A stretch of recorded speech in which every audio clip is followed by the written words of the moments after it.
Nang dahil na rin sa mga panganyaya ng mga solido nating followers sa natatagong paraiso ng Magalang, Pampanga, tayo ay napadayo mga idol. Kaya naman tara, samahan ninyo kung dumayo sa kanilang mga paliga. Kaya naman kung gusto ninyong malaman kung saang ligang barangay kung nga ba natagpuan ang binansagang The Bulldozer ng Pampanga, ay panoorin ninyo ang bidyong ito at tapusin hanggang dulo. Ronel Gamboa Datu, isang 6-footer at 21 years old. Isa din itong inter-town player ng One Magalang. Isang public servant ito dahil ito ay isang SK kagawad sa kanilang lugar. Varsity player din ito ng PSAU o Pampanga State Agriculture University. At minsan na rin itong napitikan ni Idol Cabalen Hoops. Kaya naman shoutout sa iyo, Idol Cabalen Hoops. Bago natin ipagpatuloy ang vlog na ito mga idol, ay gusto ko muna i-shoutout at pasalamatan ang kanilang SK chairman na si SK Sunny Capio ng Santo Niño Magalang. Maraming salamat sa panganyaya at libreng pakain. Sa unang bugso ng game, isang simpleng pasa mula sa teammate at ito'y kanyang pinuntos ng napakalupit at ginamitan pa ng pabandang tira. Napasahan din ito ng pangalawang pagkakataon at pumuntos na naman siya ng panibago. Kaya naman unang 4 na puntos mula sa ating idol, The Bulldozer Ronel Datu. Malakas ang pangangatawan ng batang ito at maganda ang kanyang postura. Kaya naman sa kanyang pagsalaksak, balagbagan na kung balagbagan. Na-steal man ang bola sa kanya ay nakaagaw naman ng posesyon ng kanyang teammate at ibinigay ito ng napakainam na alley play. Kaya naman ito ay kanilang puntos ng napakainam at napakaswabe. Shoutout sa kanilang barangay captain ng Santo Niño Magalang, barangay captain Maximo Roque. Malupit itong kumuha ng offensive rebounds pero mas malupit itong kumaldag. Kaya naman siya ay nakakapuntos ng napakainam at napakaswabe. Napakalayo kung tutuusin ng Santo Niño sa town proper ng Magalang mga idol. Pero masasabi kong isa ito sa mga barangay na napakadisiplinado sa bayan ng Magalang. Dahil kung tumanggap ng bisita ay talagang solido. Shoutout sa lahat ng barangay kagawad ng Santo Niño Magalang na sina kagawad Jelin Maon, Ferman Lapas, Jeff Bulaon, Nojin Cabalo, Jumong Gutierrez, Fred Antonio, and kagawad John Bulaon. At sa kanilang barangay secretary Ricky Nicasio and barangay treasurer Danilo Capio, maraming salamat po sa mainit na pagtanggap. Uli na namang uminit ang makina ng The Bulldozer kaya naman siya nakakuha ng foul. At siya nagkaroon ng chance ang tumira ng 2 bonus shot. 1 out of 2 ang kanyang free throw mga idol. Sadyang napakahirap pigilan ng ganitong maglalaro. Yung complete rekado kung sila ay lumaro sa loob ng hardcourt mga idol. Kaya mas sa muling pag-init ng kanyang makina, muli itong sumalaksak. Nagmintis man ito sa unang pagtangkang pumuntos. Nakuha pa rin niya ang possession at ito ay kanyang naipuntos ng napakainam. Nag-asam na pumuntos ang kanilang kalaban, ngunit short ang kanyang tira. Nasalo ni Idol Datu at binaseball pass sa kanyang teammate at ito ay pinuntos ng napakainam at napakaswabe. At sigurado akong nanonood ng kanyang mga proud ng mga magulang na sina Nanay Sheila Andatu at Tatay Ronald Datu. Kaya naman shoutout sa inyo. Si Idol Ronel Datu ay isang former MVP sa kanilang lugar sa Santo Niño Magalang, Pampanga. Kaya naman hindi na ako magtataka kung ganito na lang kalupit lumaro sa loob ng hardcourt. Kaya naman sa kanyang pagsalaksak ay nakakuha na naman ito ng isang N1 play. Mintis nga lang ang kanyang bonus shot mga idol. Shoutout kay Russell Gutierrez at sa mga Spicy Girls ng Santo Niño Magalang. Kahit bata pa si Idol Ronel Gamboa Datu ay hindi na bagito kung lumaro sa loob ng hardcourt. Bagkus isa na itong veterano dahil ito ay isa ding interbarangay nung nakaraang season 4 ng Mayor's Cup mga idol. Sa patuloy na pagmanman ko sa batang manlalarong ito mga idol ay nagkaroon ng konting lambingan sa loob ng hardcourt between Idol Kapati at Idol Datu. Kaya naman sa pagpasa ng bola ng kanyang teammate ay sinalak sa kanya itong si Idol Kapati at nakakuha ito ng N1 play at natuismol pa nga ang kanyang kalaban. Ngunit siya ay natawagan ng technical foul mga idol.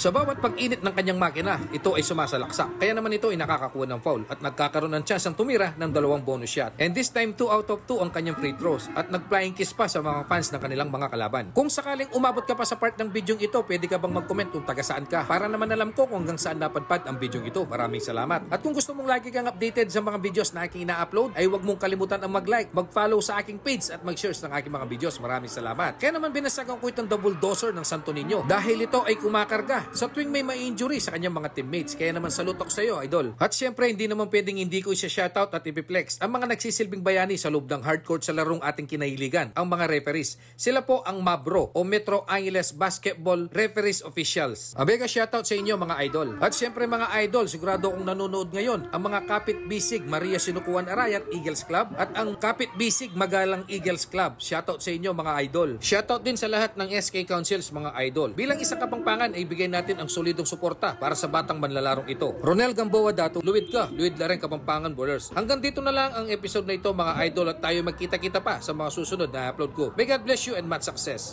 Thank you!